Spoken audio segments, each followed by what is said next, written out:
Hello my friends, it's the Game Boy Geek here. Today it's all about the birds. Now we're going to be fighting over, each one of us is going to be a different bird, fighting over different spots because we're trying to get 4 in a row in a game called For the Birds. This is from Breaking Games. It is for 2 to 6 players. This is sort of an abstracted strategy game, family level, takes 20 to 30 minutes to play. Today I'm going to teach you how to play this game. I'm going to teach you how to set it up, how to play it rule for rule so that you don't even have to read the rules. You can just begin enjoying this right away. So without further ado, let me give you a quick overview and then we'll dive right in. For the Birds is an abstract family strategy game for 2 to 6 players that takes 20 to 30 minutes to play. You're going to be trying to get 4 of your birds in a straight line, either vertical, horizontal, or in a square. On your turn, you'll be rolling the dice and then possibly placing one of your birds on any of the combinations of the 2 numbers that are there. Or instead, you'll be playing one of these 6 cards that gives you a special ability that allows you to break the rules of the game. But watch out, because people can roll hawks or crows, which force people to get moved and displaced off of different places on the board. And some birds have pecking order over other birds that allow them to push them out of ways. Can you mix the luck of the dice with your strategy and your cards and these special birds to get 4 in a row or 4 in a square? To set up, first place the board in the middle of the table so everyone can reach it. If you're playing with 4 to 6 players, you'll be using the entire board. If you're playing with 2 or 3 players, you'll be using a 7x7 grid that is colored a little bit differently around the board. You won't be using the entire outer ring grid of the board. Also, if you're playing with 4 to 6 players, you'll use the 2 D10s. That's the black die and the brown die that have 10 sides on them. If you're playing with 2 or 3 players, you'll use a black die and a brown die that is the 8-sided die. Whatever the amount of players you're playing with, take the 2 dice that you're not using and place them back in the box. You won't need them. Each player will pick which color or bird that they'll be throughout the game. They will pick up those 6 cards of that color. In this case, I'm red, so I'm also the Cardinals, and everyone will take their cards in front of them. Any cards or colors that aren't used in the game will be put back in the box. You don't need them. And in addition to taking the cards of the bird and color that you want to be, you'll also take the 6 birds of that color. So I was the Cardinals, so in this case, I'll take all 6 of the birds. You'll take those 6 birds and just place them in front of you. There's also 2 non-player birds called the hawk on the left and the crow on the right. These are going to get placed at the beginning of the game as well. The hawk is the bigger brown one and the crow is the smaller black one. You'll decide who the start player is any way you see fit or randomly. Then that start player is going to take the hawk, the brown hawk, and place it on any one of the red dots in the tree. They will then take the 2 crows and place them on any numbered place on the tree that is not adjacent to the hawk that was just placed. Or you could decide to roll the 2 dice that you're using and then place it in one of the 2 spots, either 24 or 42, depending on what you'd like. The object of the game is to get 4 of your birds into one of 2 different types of configurations. The first one is a straight line, and this line could be basically horizontally, vertically, or diagonally, assuming that there's a branch that goes all the way through. The other way to win is to get 4 in a square just like this. Each player will play their turn and then it will go clockwise to the next player's turn. On your turn, you're doing 2 things. You're going to be rolling the 2 dice, and then you're going to decide to place a bird or play a card. So let's say on my turn, I rolled the dice. I have a 6 and a 5. I can place one of my birds from my reserve to either 65, which is here, or the other way, 56, assuming that, in this case, let's just assume it's empty. So let's say I go into 56. That essentially would be my turn, and I would take these dice, pass to the next player. It'd be the next player's turn. Now on a subsequent turn, after rolling, if you did not want to place one of your birds, you could play one of these cards that are in your hand. Remember, these are the 6 cards you got at the beginning of the game. Each one of them has a special ability that we will go over later, but if you don't want to place a bird, you can always play one of these, and these are held secretly in your hand until you use them. What happens if you want to place a bird where there already is one? For example, I rolled a 46. I could, if I want, place a bird on a 46 or a 64 as mentioned earlier. But let's say I already have one of my birds on the 46. Well, pecking order is going to come into play. What that means is you always have pecking order over your own birds. So if I'm the red player and I wanted to go into 46 where I already have one, I can place this bird here, and this bird will then slide to any adjacent spot that's open in this case, or to any adjacent spot where it has pecking order. So let's say it was empty, it would slide this bird down here, and I would be able to put one there. Now you do have pecking order over one other bird each game. The player sitting directly to your left, you have pecking order over. So let's say the purple player was sitting to my left and I rolled the 46. I have pecking order over purple.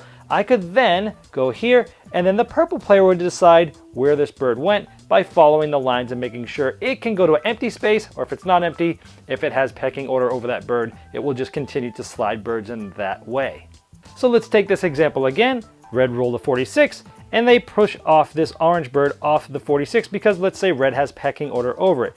Now let's say the orange player is sitting just to the right of the purple player, which means the purple player is sitting to the left of the orange player, and so orange has pecking order over purple. The orange player can decide once it gets knocked off by the red player which direction to go. But let's say it could go in any of these empty spots, but since it has pecking over purple, it could knock purple off, and then purple could decide where to go in any empty spot or into a spot that it has pecking order over. So it just flows like that through a chain reaction. Now let's say I rolled the dice and I did not want to place my bird in either 82 or 28, for example. Now these cards will all be in my hand, secret from the other players, but I put them here so you could see them. Let's say you play one of these. That's all you can play. And let's say I played flock. You can move two of your birds one space each, and it's taking in effect the normal moving rules that I'd already talked about. You could shoo, which is remove a hawk or a crow from the tree. Essentially, you would remove it off the board, and you would place it off the board so it could come in later. Peck, you can move an opponent's bird one or two spaces. So if I was the orange player, I could move this purple bird, let's say one space, or if I want to move it two spaces, it actually flies over the first space. So I could use this to maybe block the red player coming down here. You could do a swoop, which is move one of your birds one or two spaces. And just like the peck, if it's moving two, it could fly over the first space. You could do mock, which is place or move a crow to any space on the tree. So you could take a crow that's on the tree and move it anywhere. But even if there's some crows that haven't been placed yet, you can do that. Or if you prefer, you could take a crow that has not yet been placed and place it as the normal crow placing, as I mentioned earlier. This one allows you to re-roll one or both dice, and at that point you could still either place your bird or play another card. Essentially, it just gives you another turn. I must say, once you play one of these cards, you discard it. So basically, let's say we played roll, all these cards would still be in my hand. This goes face up in front of me. Now let's say I did that, and this would be discarded. So one of the things that happens is you could possibly roll doubles in this game. When you roll doubles, you get to take the top card off your discard deck back into your hand. So if when playing roll, you re-rolled both dice and you got a doubles, you actually get this card back in your hand as well as being able to take that turn. And when rolling that double of 88, I could put my bird here, assuming I could following the normal placement rules. If I can't, I could always play a card. And we're going to go over some other rules later that tell you what to do when you can't place a bird at all. We'll get to those later. Now when you're rolling your dice, you might roll a hawk and or a crow. In this case, we rolled a 6 and a crow. And notice that the crows are black, and they're the black dice, and the hawks are brown, and it's the brown dice, so it also helps you figure out which one is which. So let's see this. I rolled this. If I want to, I can place this crow on any number that has a 6 anywhere in it. So any of the 60 numbers or any of the numbers that have a 6 in it. I could place it in an empty spot like this, 26, or I could place it in an occupied spot. This is 36. It has a 6 in it. The crow has pecking order over everybody. So this player is purple. This crow could go in here and displace this purple bird, and this bird would have to decide where to go. It could go one of these empty spaces, or as we said earlier, you could follow the pecking rule orders as well. If this bird has nowhere to go, it cannot be displaced anywhere throughout pecking rules and everything around it is full, this bird would just come off the board and it would be placed on it later. But in this case, this is open, so the purple bird went there. Now, if when you roll a crow and you decide you want to move one, but all the crows are on the board, you can take any crow that's already on the board and move it to any of the legal spots, in this case, any spot that has a 3, remembering that the crows displace all birds.